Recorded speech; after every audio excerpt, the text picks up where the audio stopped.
Hello everyone. Today we will learn about slope deflection method, which is a part of structural analysis too.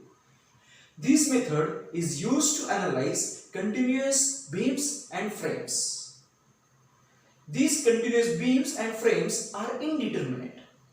The indeterminate is nothing but in which number of unknowns are more than number of equilibrium equations. This method considers only bending deformations. This method is based on some assumptions, which are as follows. First, all the joints of the structure are considered as rigid joints. Second, the rigid joints are considered to be rotate as a whole. And the third, the deformations due to axial and shear stresses being very small are neglected. In this method, the unknowns are rotations of a joint, which we will denote it as theta while solving the numericals. We will consider fixed moments. First, note that we are considering clockwise movement as positive movement and anti-clockwise movement as negative movements. We will denote fixed moment as, for AB, MFAB, and for BA it will be MFBA. Okay. Consider first beam having center point load W. Then we will write fixed moment for AB as minus WL by 8 and plus WL by 8 for BA. Minus sign will be due to anti-clockwise movement and plus sign movement due to clockwise movement. Now second beam is UDL over the whole span.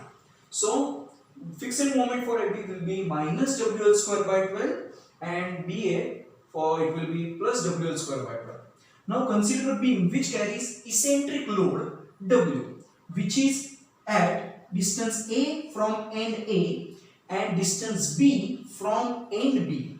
Then we will write fixed moment for AB as minus WAB square upon L square, and for BA it will be plus WAB square upon L square.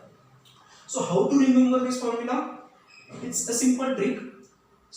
The letter which comes first having power 1. The letter which comes second having power 2. Same here again. The letter which comes first having power 1 and the letter which comes second having power 2. Okay, I have a correction some here, so please check out. Now consider a moment, a clockwise moment which is at center. If the moment is clockwise, then we will write it as m by 4 and m by 4 for both AB and BA.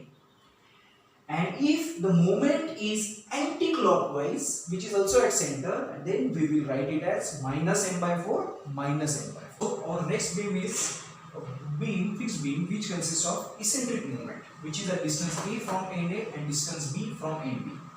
So fixed moment for MAB will be M into B upon L square in bracket 3 into A minus L, and for MBA it will be M into A upon L square in bracket 3B minus L.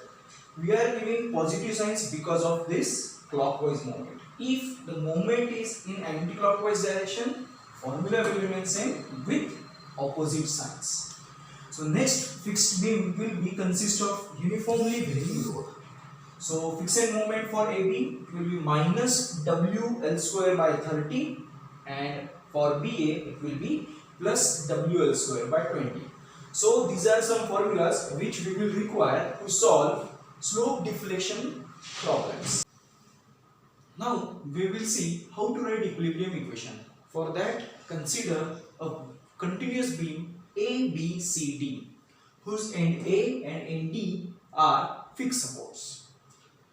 Now to keep the structure in equilibrium, then its members as well as its joints must remain in equilibrium. Therefore, by applying moment equilibrium condition at intermediate joints, we can write it as For joint B, it will be MBA plus MBC is equal to 0. And for joint C, MCB plus MCD is equal to 0. These two are nothing but equilibrium equations. Now we will consider slope deflection equation. Consider a fixed beam AB having span L. Then slope deflection equation for A can be written as MAB is equal to MFAB plus 2 EI by L in bracket 2 theta A plus theta B minus 3 delta by L. For B, it can be written as MBA is equal to MFBA plus 2 EI by L in bracket theta A plus 2 theta B minus 3 delta by L. What is MFAB? MFAB is nothing but fixed moment of AB, fixed moment of BA. Theta A is nothing but rotation at end A, theta B is rotation at end B, delta is vertical settlement, E is Young's modulus of the material, I is moment of inertia, and L is length of the span.